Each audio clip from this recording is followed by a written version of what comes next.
شغلة عجيبة في كوكب اليابان. هنالك شيء عجيب ثاني.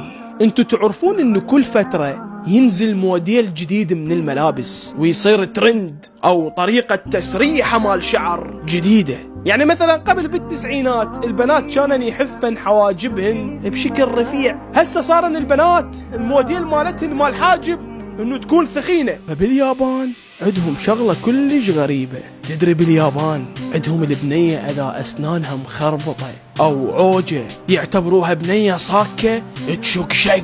شلون هاي الصورة؟ عندهم الاسنان المخربطة والمو عدلة علامة على جمال البنية. شلون الغمازات عندنا ما تعرف ليش يشوفوها فد شي خرافي.